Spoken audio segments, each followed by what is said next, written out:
국정과제로 제시된 초광역 메가시티에 호남권도 뛰어들었습니다. 광역권 교통망 구축을 목표로 한 SOC 동맹에 첫 발을 뗐습니다. 목포시 의원의 음주운전 파문, 목포민주당은 이미 지난해 10월 음주운전 입건 상황을 확인했던 것으로 드러났습니다. 목포와 신안, 신원과 목포 양 시군의 통합 효과를 분석한 용역 결과가 나왔습니다. 행정, 경제, 관광 부문의 효과가 두드러졌습니다. 목포 바다에서 물놀이를 하던 10대가 물에 빠져 숨졌습니다. 시험이 끝난 뒤에 친구들과 놀러 나왔다 변을 당했습니다. 여러분 안녕하십니까? 목포 MBC 뉴스데스크입니다.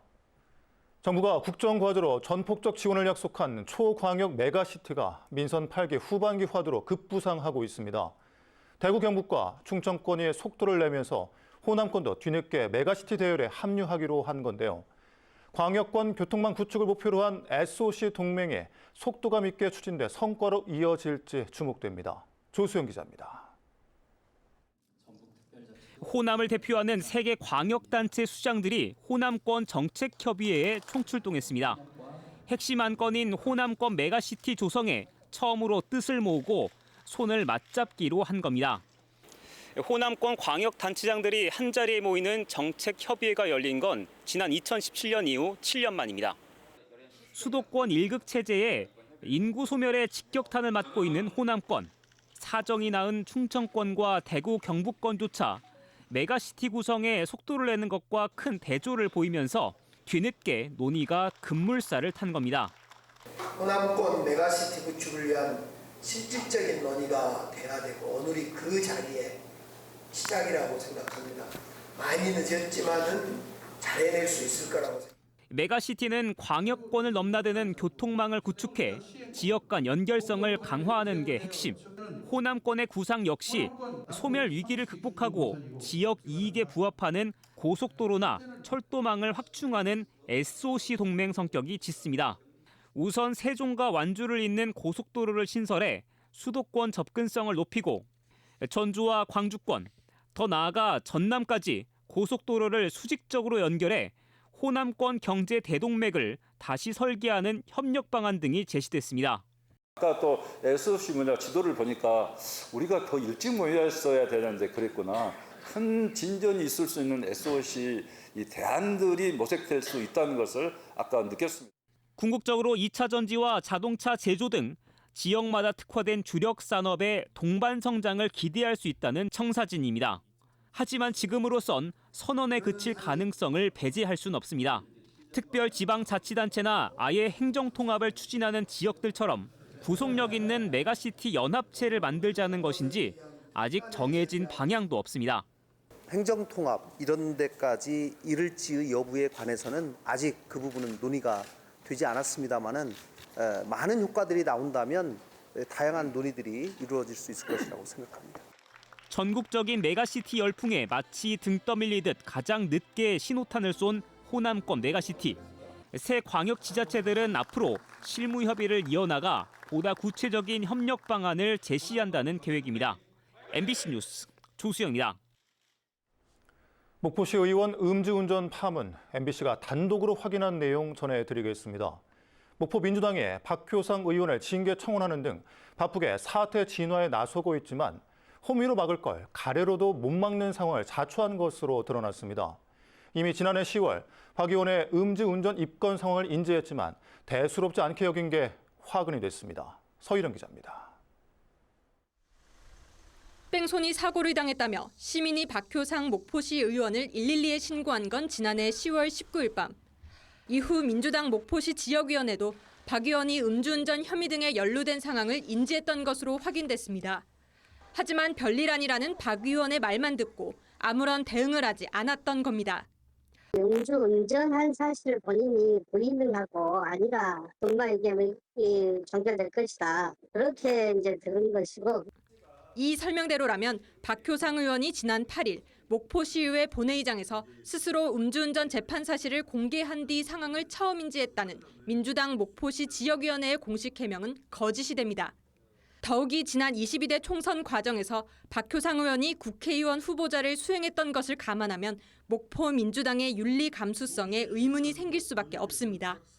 음주가 문제가 되면 운전을 못하잖아요. 내가 지금 만났다. 이제 그런 것들이 없이 그냥 우리 이제 선거에 빠져 있는 상황인데 이게 그렇게 이제 시간이 흘러가다 보니까 전혀 잊혀지고. 또 지난해 11월 목포 민주당이 박 의원의 음주운전 사실을 인지할 수 있는 또 한 번의 기회가 있었습니다. 박 의원의 음주운전 사건이 검찰로 송치됐다는 통보가 목포시 의회에 이뤄진 건데 끝내 지역위원회에는 알리지 않았던 것으로 드러났습니다. 그러니까 이제 의원이 여기 왔어요, 제 방으로. 이거는 개인 정보이기 때문에 의장님 정확한 그 사실 근거가 나온 뒤로 이렇게 해야 됩니다. 그러길래. 소문과 의혹의 실체를 검증하는 대신 당사자 말만 철석같이 믿어버렸던 목포 민주당이 싸늘해진 시민 여론을 마주하고 있습니다. MBC 뉴스 서희령입니다. 이런 가운데 목포시 의회 후반기 의장으로 선출된 조성호 의원이 원구성과 관련해 시민들에게 사과 입장문을 발표했습니다. 조성호 의장은 불미스러운 사건과 논란으로 목포 시민들께 심려를 끼쳐드려 죄송하고 송구스럽다며 신속하게 원구성을 마무리해 침체된 지역경제 활성화와 지역 현안 문제 해결에 매진하겠다고 밝혔습니다.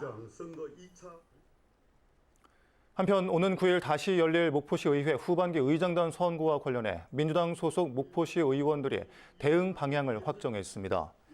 민주당 소속 목포시 의원들은 어제 의원총회를 열고 부의장 선거는 공천 형식의 후보를 내지 않고 자율투표로 진행하기로 했고 박효상 의원의 징계 청원으로 공석이 된 관광경제위원장 후보로 박수경 의원을 단독 후보로 결정했습니다. 박수경 의원은 지역위원회 안에서 비주류로 분류되고 있어 이미 표면화된 계파 갈등이 어떤 결론에 이를지 관심을 끌고 있습니다. 다음 뉴스입니다. 목포와 신안과 목포 양시군의 통합효과 분석 용역 최종 보고회가 오늘 목포대 남학 캠퍼스에서 열렸습니다. 민선 9기가 시작하는 2026년 7월 통합시 출범을 목표로 정했고 신안 군민들의 정치적, 경제적 소외를 방지하기 위한 상생과제 75개를 제시했습니다. 김윤 기자입니다. 목포시와 신안군의 통합 효과는 행정과 경제, 관광 부문에서 두드러지게 나타났습니다. 행정부문 효과는 정부 추가 예산 지원과 자율통합 기반 조성비 등 9,600억 여원에 이를 전망이고 경제적 파급 효과 1조 9천억 여원에 달할 것으로 예측됐습니다. 특히 관광 부분은 오는 2027년 관광객 수가 2,200만 명에 이르고 관광 수입도 3조 3천억 원 가량으로 추정돼 지역 관광 발전 지수가 2등급으로 상향될 것으로 전망됐습니다. 문제는 신안 군민들의 통합에 대한 부정적인 인식입니다. 용역 조사기관인 목포대 주민 설문조사 결과 신안 군민의 62.8%가 통합을 반대하고 있는 것으로 나타났습니다. 신안 군민들의 통합 반대 이유는 흡수 통합과 농어촌 혜택 폐지, 감소, 보조금 삭감 등에 대한 우려 때문이었습니다. 이 같은 우려를 불식시키기 위해 용역 추진단에서는 모두 75개의 상생과제를 제시했습니다.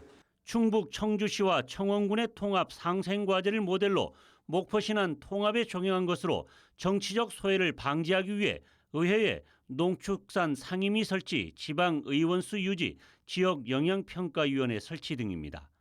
또한 목포시와 신안군이 공무원 승진 후보자 명부를 작성해 동일 비율로 승진시키고 시내버스 통합 운영, 목포시민 여객선 운임 지원, 택시 요금 단일화 등도 포함됐습니다.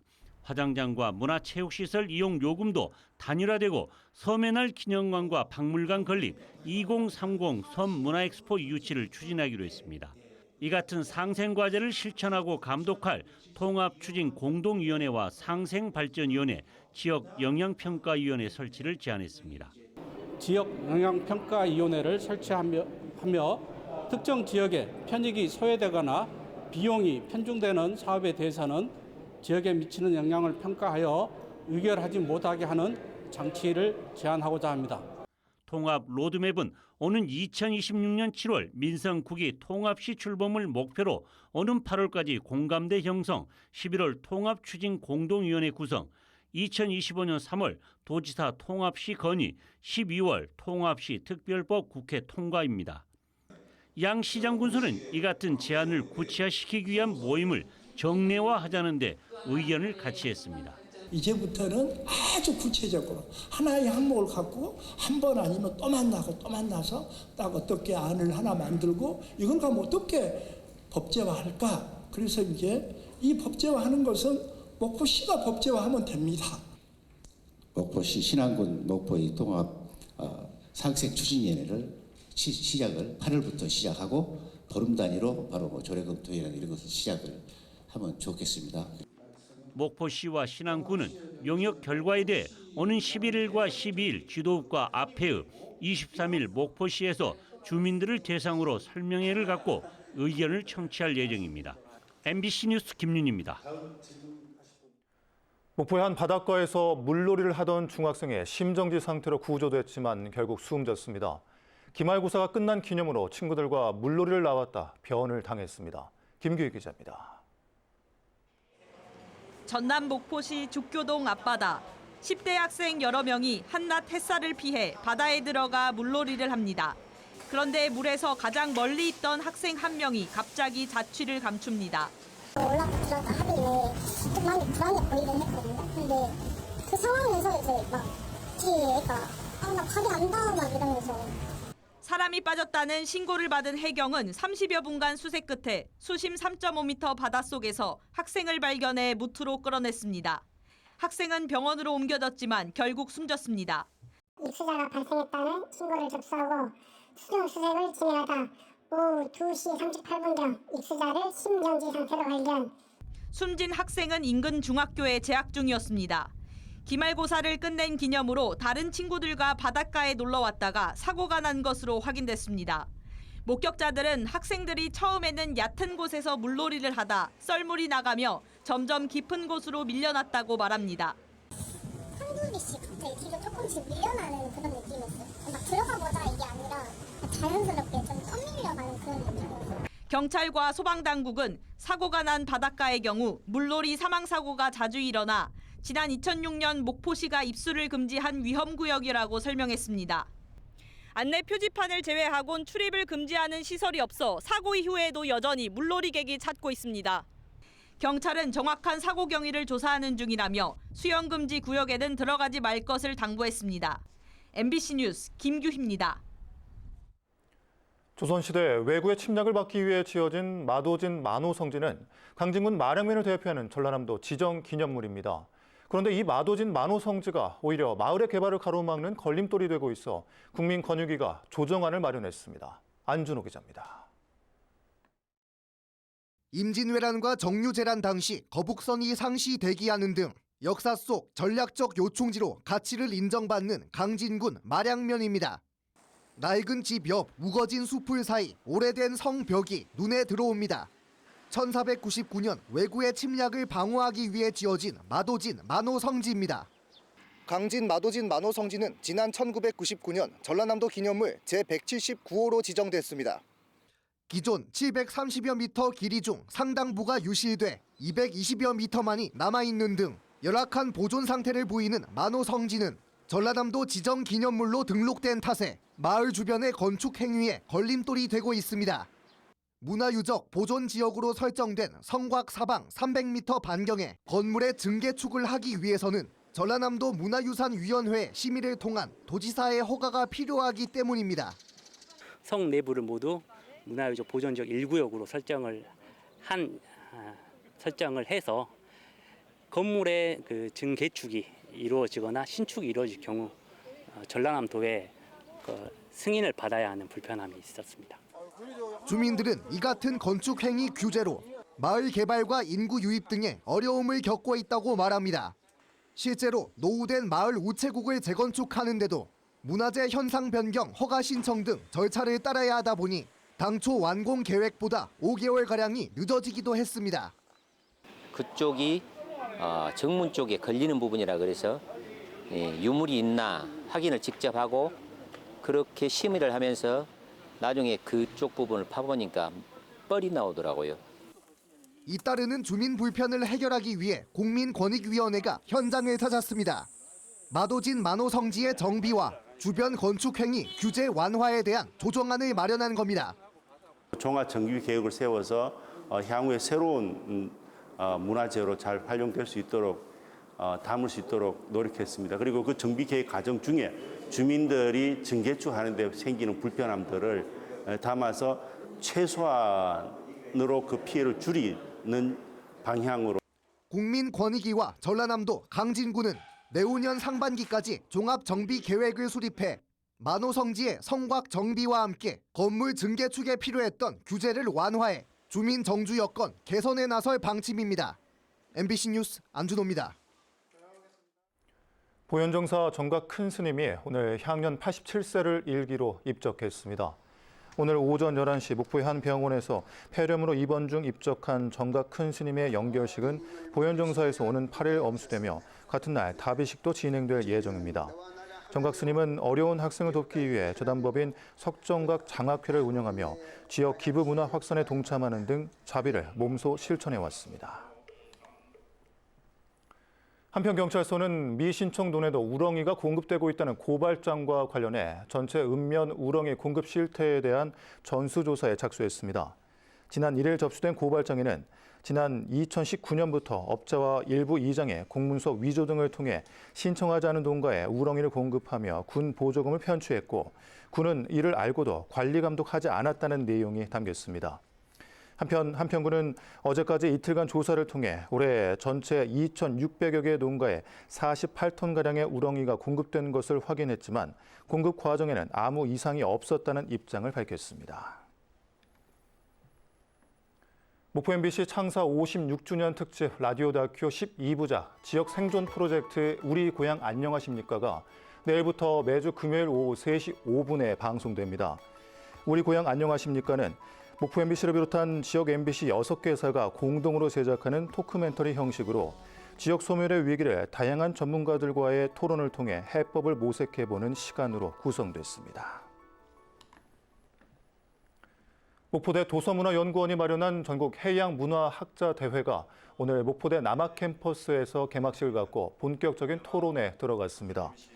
올해 해양문화학자대회는 살고 싶은 해안, 유동하는 바다를 주제로 전남 서남권의 해양과 섬 지역이 처한 위기 극복을 위한 정책 대안과 미래 발전 전략을 제시합니다.